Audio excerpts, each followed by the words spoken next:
pick out some notes. Have them on hand. You don't actually need them for this part, but have them on hand.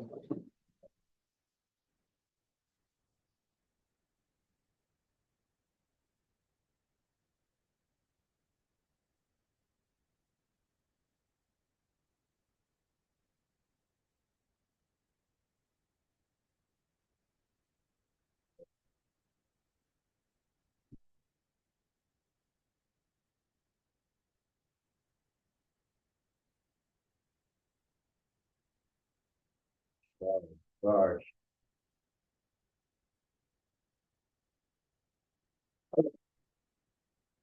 Well, I'd like to speak with you right off the bat about the unique position of the youth. We are in a spot right now where you are a generation that is, without a doubt, different than every other single generation that's ever existed before you. And don't get that inner monologue about, yeah, I always knew. What is different and what is stands out about your generation is this: you were born into a world where you have access to all of the world's intelligence, all of the world's knowledge throughout time. You are the first generation to, one, not have to pay for that, to two, not have to be born into a special family to get that, to three, being able to use it whenever you possibly want. Not only do you have access to the world's information, but at the same time, you also have access to anything written in any foreign language. Like literally, you could take anything you found online and translate it in entirety, just like there with the click of a button. So you're not even limited to doing just English-based stuff. You are capable of accessing and understanding anything written across the world at any time period. And so here's the question, I guess: what are you going to do with it? Not your generation. That's a weak question. I'm asking you individually, what are you going to do with access to the world's knowledge? How are you going to honor the fact that you are the first generation to ever exist in all of humanity to have access to all of the world's knowledge all in one spot? It's a big question, I know. I don't think anybody is ever expecting you to know everything. Don't get me wrong, I know as teenagers, we tend to feel like we know everything, right? That'll change in a few years. Don't worry about it. You ever heard of this phrase? The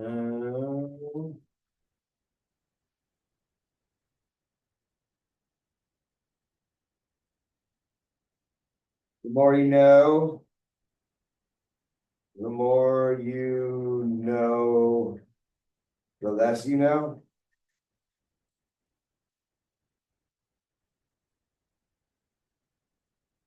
Break it down chunk by chunk. The more you know, the less you know. Ultimately, what I'm trying to say here is the smarter you get, the more you realize how dumb you are. Or the smarter you get, the more you understand that you're never going to know everything in the world.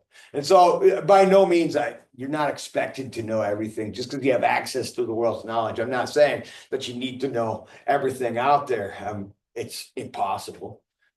It's impossible to even get 10% of everything. However, now that this gate has opened up that has never been opened up before for humanity, how are you going to use that knowledge? How are you going to use that intelligence?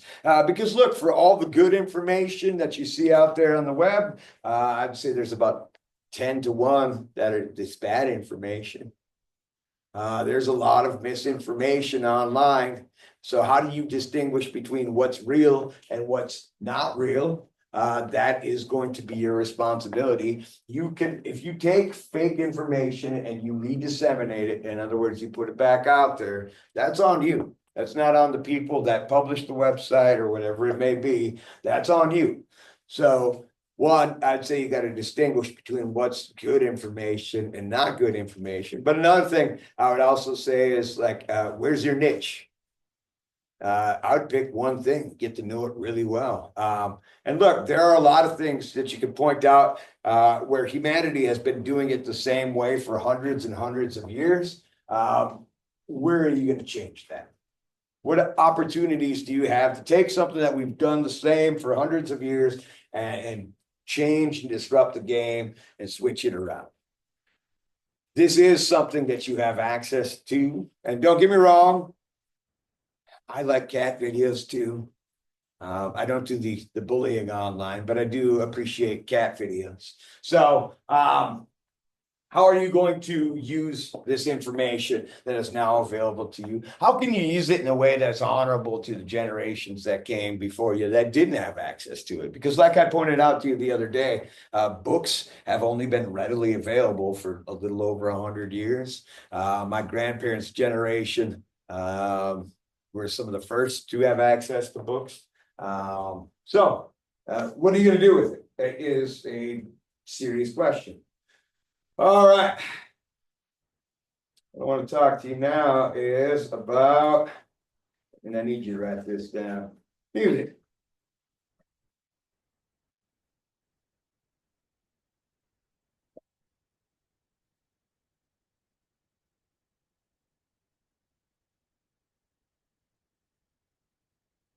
So music has went through many iterations. Specifically, I'm talking about how you store music. Now, if you go back to my parents' era and before that, we had records, and records are actually kind of making a comeback. Vinyl is. Any of you have records or vinyl in your household? You know, I'd say I have probably about 50 different vinyls. It's also because a lot of my favorite vinyls from the 90s that were pressed as records back then are now being pressed as records. So I got a couple of my favorite on vinyl. So that's nice. Records lasted for quite some time, early 1900s up through, well, if you count the resurgence, I'd say that they were popular up into early 80s. But records came first. Then these next two had fairly short lifespans. You ever heard of a reel to reel?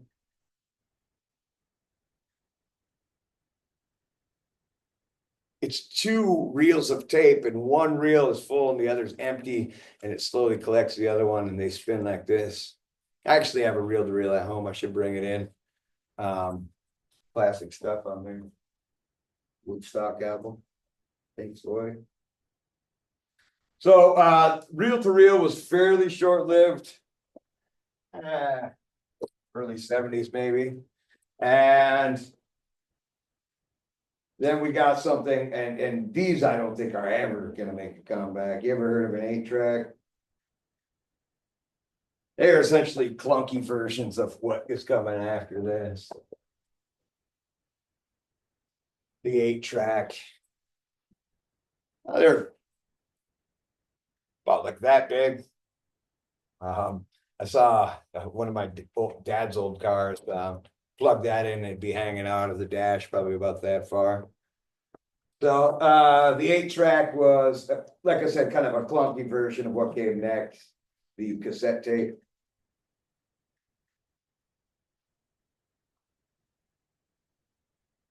Cassette tapes are what I grew up with. That's what I started with. And have you ever even seen a cassette tape?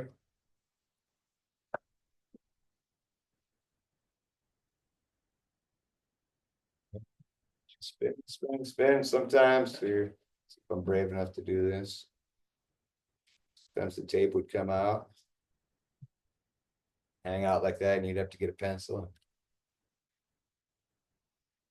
Screw it back in. I actually preferred cassette tapes, even though the next thing came out in line. And I'll tell you why I preferred cassette tapes over the next piece of technology in a second. From cassette tapes, we went to CDs.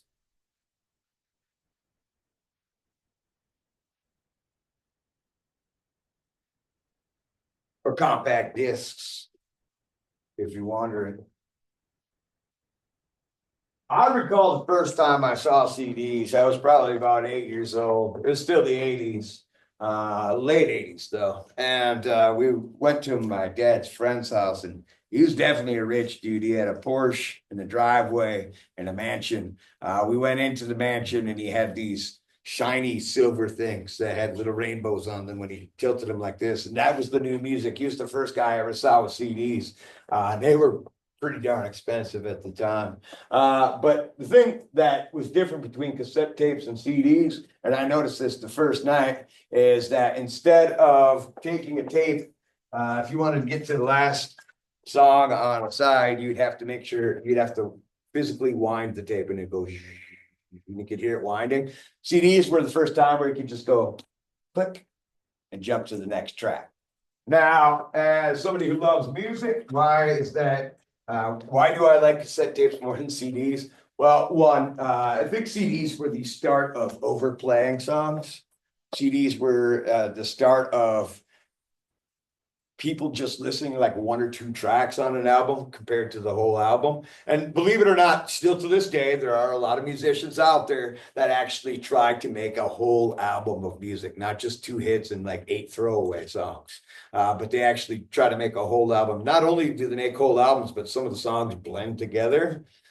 Sometimes all the songs blend together and you get a complete album. And I've always liked the album experience. So, and I have a lot of great albums off the top of my head, but that worked better on cassette tapes because you weren't skipping around like you were on CDs. Another bad thing about CDs, I am not the most careful of people in the world. I scratched my CDs. If you scratch the bottom of a CD, the music wouldn't play or it'd skip, and the same part would go over, the same part would go, the same part would, and it was a pain in the butt. Actually, you know what it reminds me of?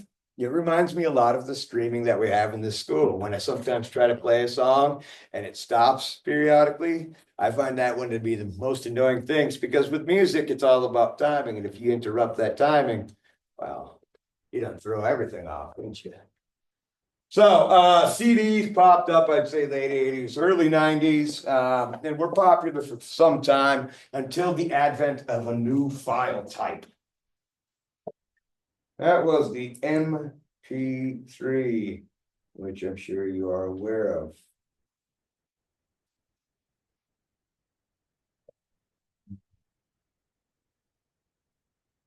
So the MP3, and what is different about the MP3? Well, it's completely digital. Oftentimes, don't get me wrong, when we started out, we had MP3 players. Like, have you ever heard of an iPod? We had iPods at the time. You could also put them on a jump drive. You know what a thumb drive, jump drive, is that even? You'll know. Okay, a couple of you know. So MP3s were drastically smaller. So I need to write this part out. So let's say you had a CD and you have MP3s. Let's say you're putting CD files and MP3 files onto a CD. On a CD, you could probably put, I don't know, 18 songs on if you had a CD proper. However, those 18 songs, when switched over to MP3 format, you could probably get 80 songs on the same space. What am I saying? The MP3 is drastically smaller. So if you're to do the math symbol, it'd be like this, right? CD files are much larger than MP3 files. Did you write that down? I didn't look in here, wrote that down. At the time. You can see it. Nice. So CD files are drastically larger. What difference does this make? Well, when MP3 files first started coming out,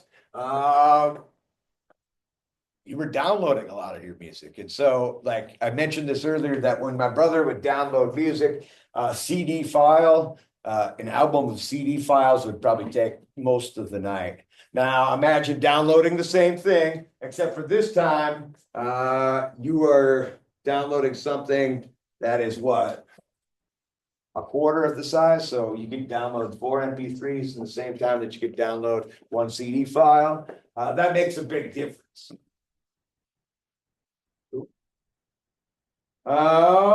So what started happening once we got the MP3 was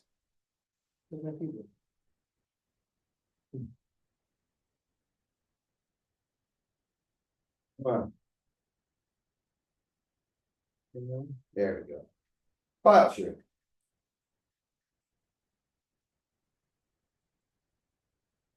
One thing I should mention to you about MP3 files being so much smaller than CD files, before I get into file sharing, is music purists and people with good ears will tell you this, that an MP3 file is damaged.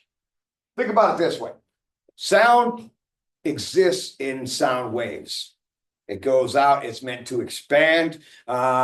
A CD file is about this big, and I said an MP3 is about a quarter the size. So what you're doing is you're taking something this big and you're scrunching it down, physically, literally scrunching it down into a smaller size. And so the sound waves don't have as much room to go around. And what does that mean ultimately? What does that mean? Ultimately, it damages some of the sound, and it's not as pure as it would be like on a record or on a CD or even on a tape. Now, the issue there is you can hear that, or at least some people can. There has been adaptations in digital files that are bigger than MP3s, but still smaller than CD files. Like, have you ever heard of a FLAC file or a WAV file? WAV files and FLAC files don't damage the music as much as an MP3 file does. So we are not getting the full experience when we do have MP3s. So small files make sharing your music easier. There were several websites in the late 90s that would you could take and upload all of your music onto that website, and then your library would be accessible to anybody else in the world, and they could go into your library and take for free your music files. Now, of course, this was not legal because you can't take something that belongs to somebody else and take it for free without paying for it. It wasn't proven to be illegal until we came up with a specific case. The case I'm talking about is a company called Napster. Napster was one of these file sharing companies. My brother used Napster, and he accrued all sorts of songs. I think when I was like 17, 18 years old, I had 24,000 songs that I carried around on a device, which is awesome. And that's how, if you didn't have music downloaded at the time, you didn't have access to it. Just I know you're going, I just look up whatever I want. Well, we weren't to that point yet. So I had like 24,000 songs on my player. And look, it wasn't me that did it. It was my brother that illegally downloaded. I just used what he had. However, Napster ended up getting sued by a band that goes by the name of Metallica. Have you ever heard of Metallica? They still around? Just kidding. They had a big tour this last summer. So Metallica sued Napster, and Napster ended up losing that court case. And in the process of losing the court case, Napster pretty much folded as a company. They came back a little bit later, but they folded as a company, and we got a new law out of it. And this is one you need to write down word for word. We got the Digital Millennium Copyright.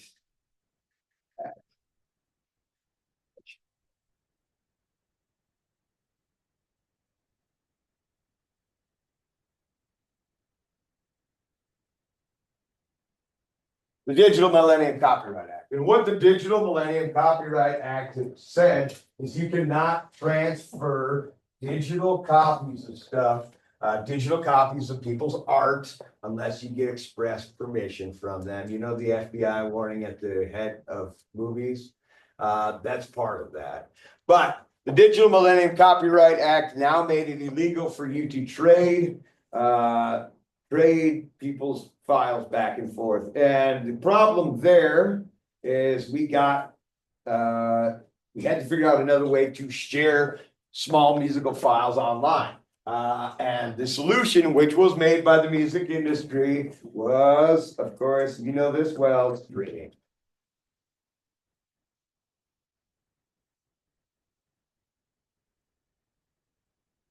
Now, streaming is an issue for, let's talk about the nice parts of streaming. I'm not gonna be a hater on it. There are a lot of good things when it comes to streaming.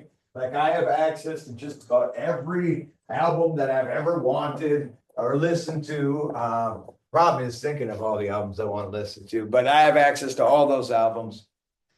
Most of them. I do have a couple of musicians that are kind of blacked out, not allowed to be in streaming platforms. And that's unfortunate because quite frankly, I think the only way I can listen to them is on their old CD. So it's not like you have access to everybody. And you'll notice this as you get older and start collecting favorite musicians and stuff. You look up some people, like, hey, where did that go? So the downside about streaming is they can cut out people you want. The good side is you don't have to own any music and you carry all of the world's music with you. If you go back to when I was delivering pizzas and I had a tape player, I used to have cases of tapes that would sit about this high off the desk. There are probably, I don't know, a couple hundred of them that I carry in my car with me. Now you have the world's music in this. But like I said, the downside of that is one, not everybody's on there. Two, if you don't have a signal, you don't listen to music. Don't get me wrong, my phone will revert when I'm off signal. I can go to my downloads. And sometimes that's good, but sometimes I'm sick of those songs already. And those are songs I was listening to like a year ago or something like that.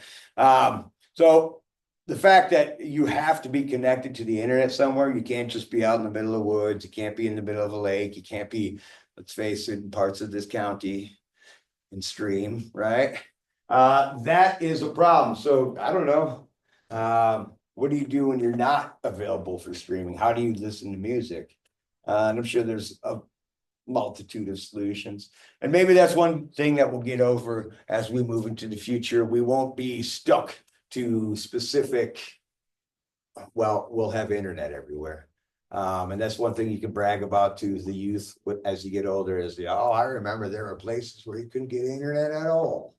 And like I said, another issue when it comes to streaming is the fact that they get paid so drastically little. Musicians get a 200th of a cent on each stream, and that is not a viable option for being a musician and making a living off music, unless, like I said, you're one of the 5 or 6 chosen people that are on constant rotation on radio and on streaming platforms. So that's where we're at now. I like it for a lot of reasons, but at the same time, like I hate when songs buffer. You've probably heard me get all upset when songs buffer because music is all about timing, and how dare we in this new technological age, not be able to listen to a full song without it going. Find that supremely annoying. So, take it or leave it is what we have currently. Although I like going back to the old platforms every now and then. All right, let's talk about types of websites. I'm going to transition now.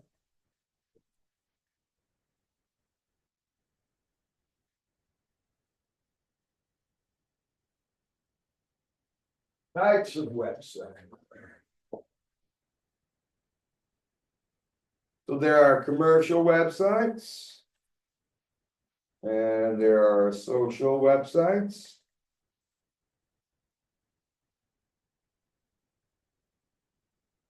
And I know, like, I'm using the word websites, which seems a little outdated, because I know, like, a lot of your apps or your social websites are apps.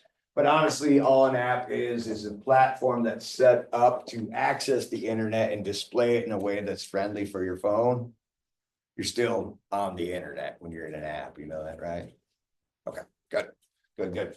So, commercial websites are where you buy things.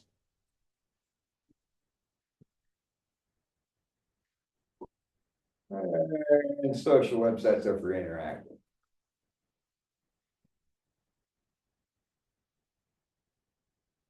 So where are some websites that you utilize for purchasing things? Amazon. And I told you about Amazon originally as a used bookstore online. Where else? Temu. I've never purchased anything from Temu, but I do like the memes where it's like this person's a Temu version of this person. Love those memes. Yeah, eBay. I like eBay still probably the best because you get individual sellers, not Amazon reaping all of the profit. Um, Speak on Amazon quick. Amazon's interesting to me. I guess I don't personally like Amazon. Do I use Amazon? Yes, I do, but I try not to. Part of it is because of how much darn money they made over COVID. Once everybody shut themselves in their house, Amazon went through the roof money wise. I also don't like Amazon because of some of their practices. Like I recall a story from a couple of years ago, a hurricane was going through Florida. Imagine that, right? Hurricane was going through Florida and people tried ordering cases of water off of Amazon. And Amazon, its algorithm had, if you had a Florida address, the price of a case of water went up 200% during that time. So in other words, these people that were desperate for clean, fresh water and trying to get it through Amazon were getting price gouged by Amazon. Another thing that Amazon does is they will study a certain area and they'll find out what really sells good in that area, and they will put that item on sale. In fact, they'll get zero profit out of that item, and they'll really push that item in that specific area until essentially the local businesses go out of business. And then guess what they do with the price of that one product after those businesses go up?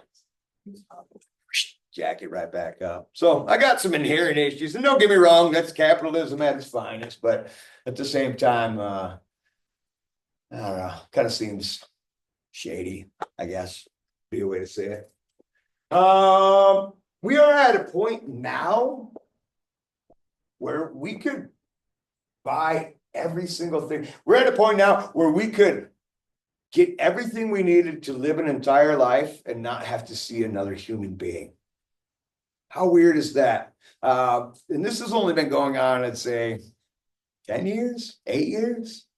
Don't get me wrong, you could get here and there and you can do like catalog ordering, but this idea now that you could get literally anything you want and never, ever, ever, ever have to look another human being in the face. You can live as a total shut-in from here on out. That appeal to anybody? That scares me. Like that's not a world I want to live in personally. Every now and then, they sell some pretty interesting stuff online. And do me a favor now, take out your MyPad. You did. Google.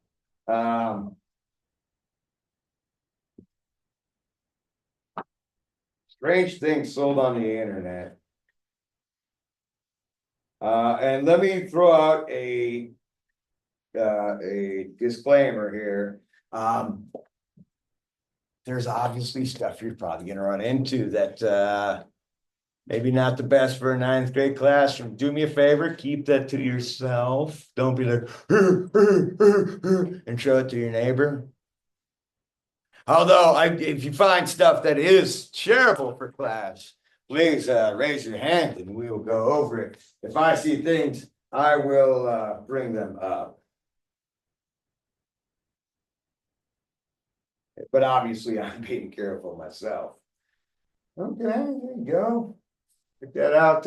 We got a grilled cheese sandwich with the face of the Virgin Mary. $28,000 for that grilled cheese sandwich. Or this ghost in a jar. What do we got? $55,000 for a ghost in a jar. Apparently the buyer never paid in the end. But people are getting $55,000 for ghost in a jar. I'm in the wrong business, folks. I could be living in a lap of luxury, just making ghosts in a jar each day. What do you got? What are some examples you have? Hello. I gotta see this. Did they have a picture of it? Like, Oh, so you could rub off half of his face? I don't know.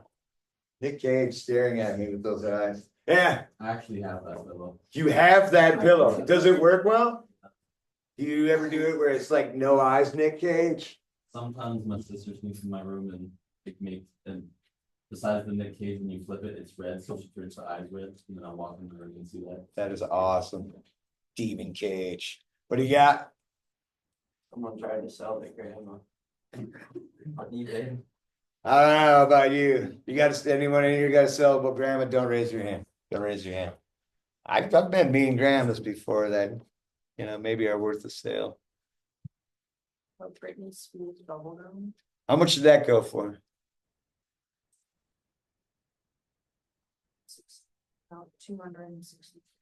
How do you prove that it's Britney Spears' bubble gum? Why couldn't that just be at home chewing bubble gum, you know? I could just make up a celebrity for each one that it is. What else you got? I got a Honda rubber duck up here. Ooh, spooky.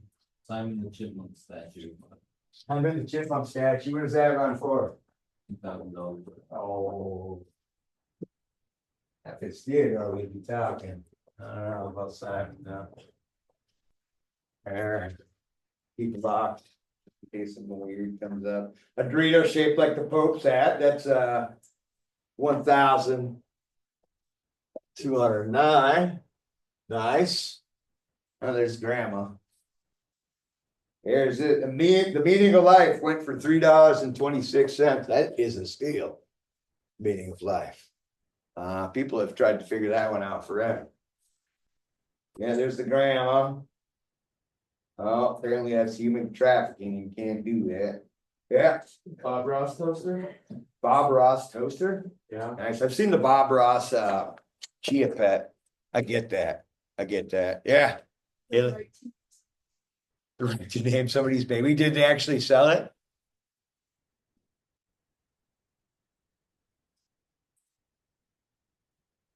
That might turn out bad. I feel bad for that kid because think of all the horrible names you could give that kid. Yeah. Oh, Lord, dark toilet paper. Hey, you never know when that might come in handy. Worst comes to worst, you could like leave like toilet paper pads around your house. Then just follow the glowing brick road, right? What do you got? They bottled up air from Canada and they sold it. That fresh Canadian air. Wonder if you could still smell the pine in it. Ah, Oh. Bandages that are colored to look like bacon. like adhesive bandages? Yeah, like bandages to help your wounds heal. Oh, They're colored so that. why would you want bacon bandages? Especially considering that underneath it might look like bacon. Sorry, had to go there. What else you got? Yeah. Oh, wait, a wrestling machine? Ooh, over the top.